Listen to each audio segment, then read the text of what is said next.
शन्नो मित्रः शं वरुणः शन्नो भवत्वर्यमा शन्न इन्द्रो बृहस्पतिः शन्नो विष्णुरुक्रमः ॐ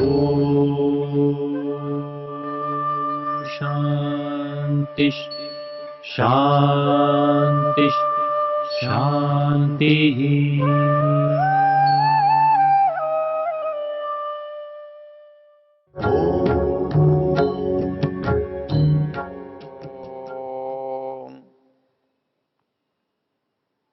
हम यजुर्वेद के 31वें अध्याय पर चर्चा कर रहे हैं। पिछले प्रसंग में हमने एक बात देखी थी कि जैसे इस शरीर को देखकर हमको ऐसा लगता है कि हमने अपनी आत्मा को, चेतना को देख लिया है, और ऐसी ही बुद्धि हमारी संसार को देखकर होती है कि संसार को देखने से मान लो वही परमात्मा दिख गया। तो जैसी भ्रांति इस शरीर को चेतन या शरीर को आत्मा समझने की होती है, वैसी ही भ्रांति हम इस संसार को परमात्मा समझने में कर लेते हैं। लेकिन इसको समझने के लिए बहुत आसान है। इस मंत्र में उसको समझने का एक तरीका बताया है, एक पहचान बताई है। वो ये कहता है कि जैसे ये शरीर आप चेतन लग रहा है ना, हम इसे चेतन मान रहे हैं, लेकिन ये मेरा हाथ कट गया और दूर गिर गया। मैं तो फिर भी हूं, लेकिन थोड़ी देर में मेरा हाथ समाप्त हो जाता है, गल जाता है, मिट्टी में मिल जाता है, चेतना से रहित हो जाता है। तो मुझे पता लग जाता है कि इस हाथ में चेतनता मेरे कारण थी, मेरे जीवात्मा के कारण थी, परंतु हाथ जीवात्मा नहीं है, हाथ चेतन नहीं है। तो जैसे ये उदाहरण मुझे समझाता है चेतना को और जड़ को, वैसा ही मैं संसार में समझना चाहता हूं। लेकिन मेरे शरीर में मेरी चेतना को मैं शरीर से अलग कर सकता हूं, अलग देख सकता हूं, किंतु संसार में परमात्मा की चेतना को संसार से अलग करके नहीं देखा जा सकता। इसलिए ये जो उपाय है कि पृथक करके जड़ और चेतन का अनुभव करें, ये वहां संभव नहीं। फिर क्या करना? ये करना कि जैसे ये हाथ मेरा है, ये पता कैसे लगा? ये मेरे नियम से चल रहा है, ये मेरे शासन से चल रहा है, ये मेरी मर्जी से चल रहा है।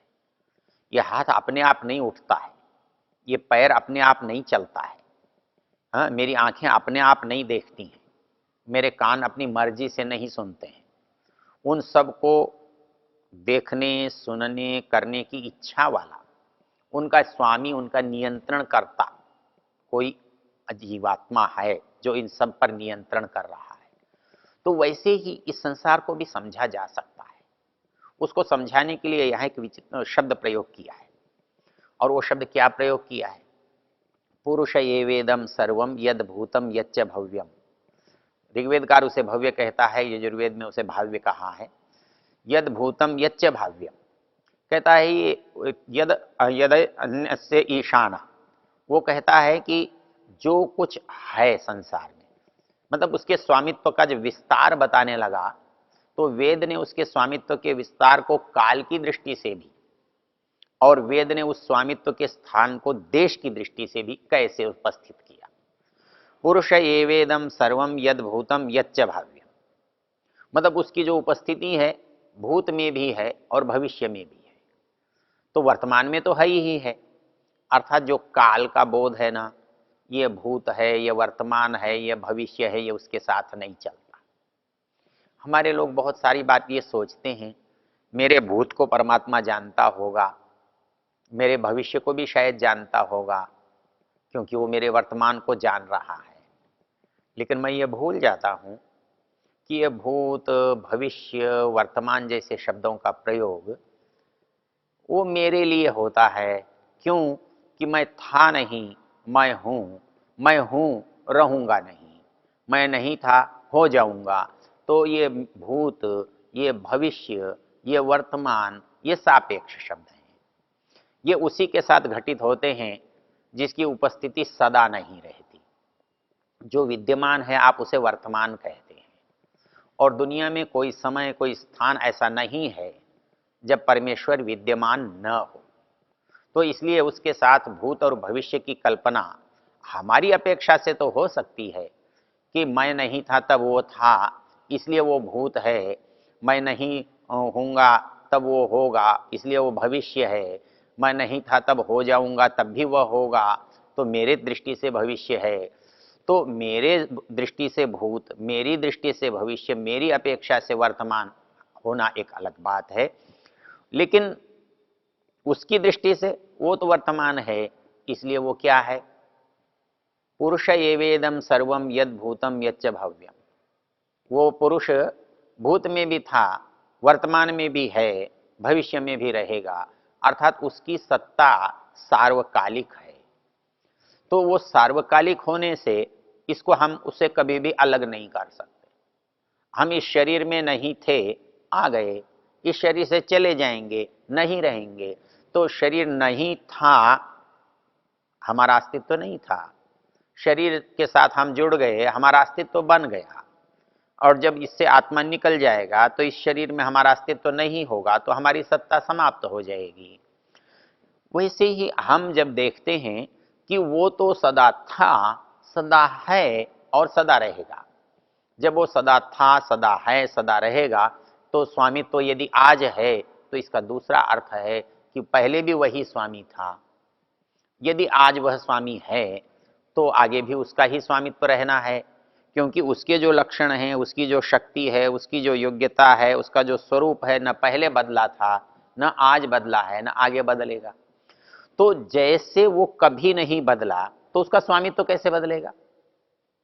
वो संसार का स्वामी था, संसार का स्वामी है, संसार का स्वामी रहेगा।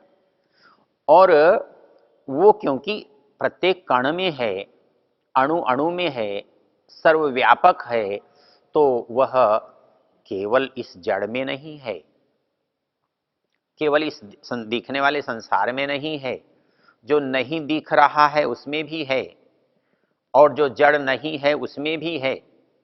इसलिए वहां उसने एक बात कही, पुरुष एवेदम सर्वम यद भूतम यच्च भाव्यम उतामृतत्वस्येषान यदन्येनातिरोहति। यहां दो बातें कही। कहता अमृतत्वस्येषान, अमृतत्वस्येषान, अमरता का भी वो स्वामी है। अब अमरता ऐसी कौन सी चीज है जिसका वो स्वामी है? अमरता वो चीज है जो सदा एक रस बनी रहती है, जिसमें कभी भी परिवर्तन नहीं आता है। ये संसार परिवर्तनशील है, ये बनता है, बिगड़ जाता है, तो ये अमर नहीं है, ये मर्त्य है। इसलिए इस पृथ्वी लोक को हम मर्त्य लोक कहते हैं। कहते हैं इसमें पैदा होना, मरना, मरना, पैदा होना, ये दो काम चलते रहते हैं। तो इसलिए इस लोक का नाम ही मर्त्य लोक है। लेकिन यहाँ तो मंत्र कह रहा है अमृतत्वस्येषान। अमर, अमृतत्व मतलब अमरता जिसका गुण है, वो गुण जहां पर विद्यमान है उसकी उपस्थिति सदा रहती है। इसका शास्त्रकार, इसका वेद भाष्यकार जो अर्थ करते हैं, वो अर्थ करते हैं मोक्ष का स्वामी है, अर्थात उसका आनंद कभी नष्ट न होने वाला आनंद है। वो आनंद का सार्वकालिक स्वामी है, मतलब उसका आनंद कभी समाप्त नहीं होता है, कभी थोड़ा नहीं होता है, कभी समाप्त होना, पैदा होना, थोड़ा होना, ये अमरता को प्रदान नहीं करते। ये मृत्यु को प्रदान करने वाली चीजें होते हैं। ये मृत्यु शब्द से जानी जाने वाली बात होती है। ये बात कहता है अमृतत्वस्य ईशान। वो ईशान है किसका? भूत का। वो ईशान है किसका? वर्तमान का। वो ईशान है किसका? भविष्य का। वो ईशान है किसका? मर्त्य का। वो ईशान है किसका? अमृतत्व का। अब इसके बाद क्या बचा? तो पुरुष एवेदम सर्वम यद भूतम यच्च भाव्यम उतामृतत्वशेषानः यदन्नेनातिरोहति। अब ये संसार में हमने प्रारंभ में देखा था, संसार को हम दो रूपों में देखते हैं। संसार में एक रूप है चलने वाला, फिरने वाला, देखने वाला, समझने वाला, जानने वाला, अनुभव करने वाला, और एक रूप है जिसके अंदर ये क्रियाएं नहीं हो रही हैं। उसको न सुख होता है, न दुख होता है, न गर्मी होती है, न सर्दी होती है, न भूख लगती है, न प्यास लगती है, न अच्छा लगता है, न बुरा लगता है। हम ऐसी वस्तुओं का नाम क्या देते हैं? जड़ वस्तुएं हैं। अर्थात ये जड़ है और दूसरा चेतन है। इस संसार को देखने से हमारे सामने सीधे सीधे दो विभाग आते हैं, जो एक जैसा है और दूसरे एक जैसे हैं। जिनमें सुख दुख आदि की अनुभूति है, वो जो एक जैसे हैं उन्हें हम चेतन कहते हैं, और जो सुख दुख से रहित हैं और वो एक जैसे हैं उन्हें हम जड़ कहते हैं। क्योंकि हमने देखा था सामान्यम एकत्वकरम विशेषस्तु पृथकत्वकृत तुल्यार्थता ही सामान्यम विशेषस्तु विपर्यय। अर्थात जहां समानता है वहां एकत्व है। तो जितनी वस्तुओं में जड़ता है, जिसमें जड़त्व है, वो सब जड़ हैं, उन जड़ होने से समान है। और जिनमें चेतन है, चेतनत्व है, वो चेतन होने से समान है। तो ये संसार दो भागों में विभक्त हुआ, एक जड़ में और एक चेतन में। अब मंत्र ये कह रहा है कि जैसे वो जड़ का स्वामी है, वो परमेश्वर इस जड़ का अधिष्ठाता है, व्यवस्थापक है, ईश्वर है, तो यहां पर एक शब्द डाला गया, अमृतत्व शेषान यदन्नेनातिरोहति। कहता है इस संसार में कुछ चीजें बाहर से बढ़ती हैं। अर्थात आप दीवार को बढ़ाना चाहते हैं तो दीवार पर एक ईंट और लगा दीजिए, ऊंचा करना चाहते हैं तो ऊंची की तरफ ईंट लगा दीजिए, उसको चौड़ा करना चाहते हैं तो बगल में लगा दीजिए, एक पत्थर और रख दीजिए, एक पत्थर और रख दीजिए, और रखते जाइए, दीवार बड़ी होती जाएगी। किंतु जो प्राणी है, जो मनुष्य है, आप चाहें कि आपका बच्चा ऐसे बाहर से बढ़े, ऐसा नहीं हो सकता। आप चाहें कि कोई आदमी पहलवान बने तो उसके लिए आप चाहे उसे घी में डुबो देंगे तो भी नहीं बनेगा, चाहे उसे आप फलों के ट्रक में रख देंगे तो भी नहीं बनेगा।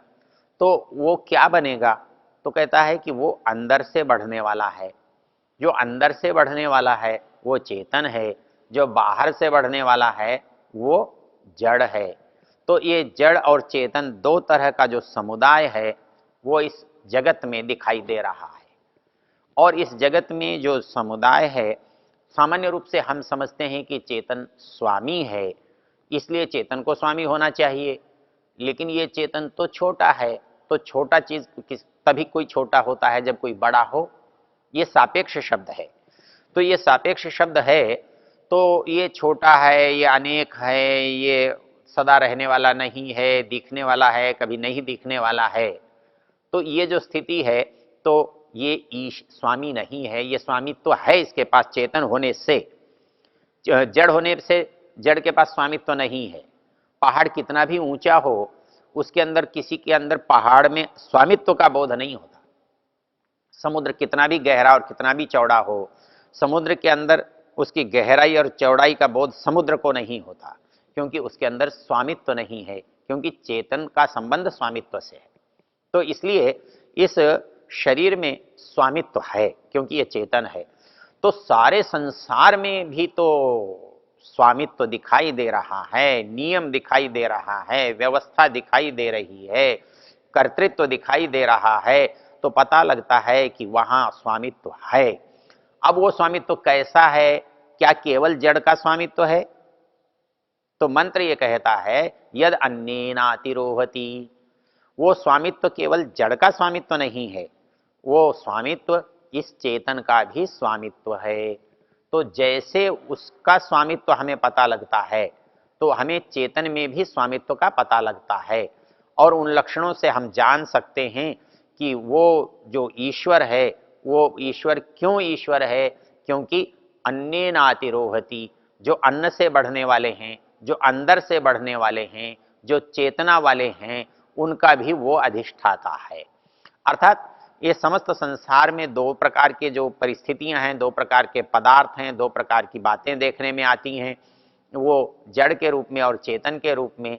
तो वह परमेश्वर इस संसार का निर्माण करने से, इस संसार का संचालन करने से, इस संसार की व्यवस्था करने से इस संसार का स्वामी है, इस संसार का अधिष्ठाता है। तो उसी प्रकार ये जो चेतन है, जो संसार का उपयोग करने वाला है, ये भी तो किसी न किसी की व्यवस्था में चल रहा है। ये कुछ अपनी व्यवस्था में चल रहा है और कुछ दूसरे की व्यवस्था में चल रहा है। ये किसी को अपनी व्यवस्था में चलाता है और स्वयं किसी की व्यवस्था में चलता है। तो इसके अंदर भी, क्योंकि व्यवस्था में चला रहा है ये तो स्वामित्व है, और व्यवस्था में चल रहा है इसका कोई दूसरा स्वामी है। तो दूसरा स्वामी कौन है, कौन हो सकता है? तो इस बात को जब बताया गया तो इस मंत्र का अंश है यद अन्नेनातिरोहति, अर्थात ये अन्न के द्वारा बढ़ने वाला, अंदर से बढ़ने वाला, चेतना से बढ़ने वाला भी जो है, उसका भी स्वामित्व, उसका भी ईश्वरत्व, उसका भी अधिष्ठातृत्व, उसका भी नियामकत्व, उसका भी व्यवस्थापकत्व यदि किसी के पास है तो वो भी वही पुरुष है, वही परम पुरुष है, वही ईश्वर है। कैसे पता लगा? कैसे पता लगा? तो हमारा जो नियम है, हम कितने अंश में उसको अपन स्वयं कर सकते हैं और किन अंशों में वह हमारे से परे है।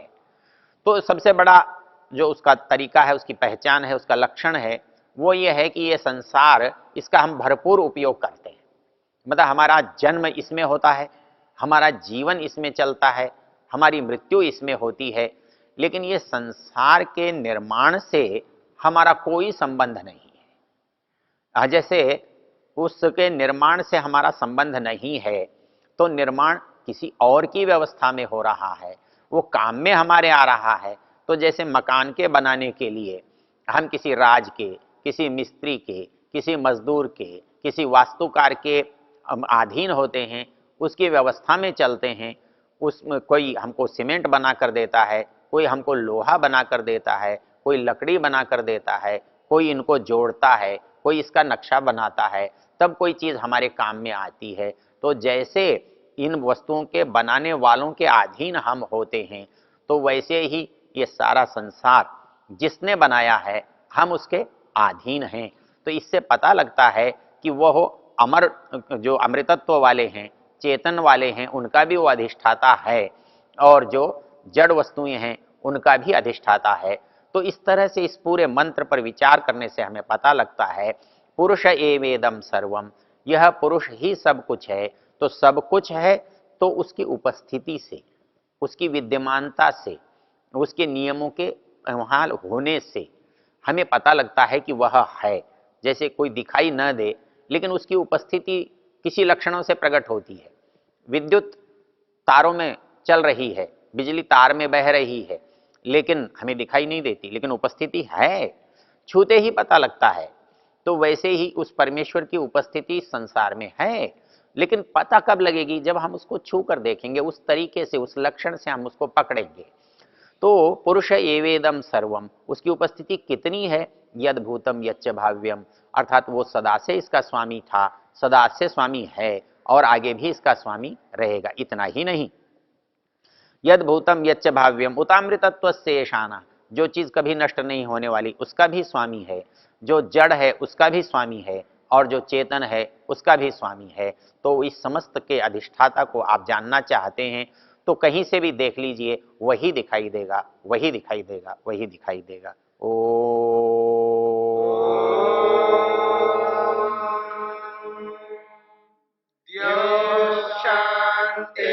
शान्तिरन्तरिक्षं शान्तिर्पृथिवी शान्तिरापः शान्तिरोषधयः शान्तिः वनस्पतयः शान्तिर्विश्वे देवा शान्तिर्ब्रह्म शान्ति सर्वं शान्ति शान्तिरेव शान्ति शाम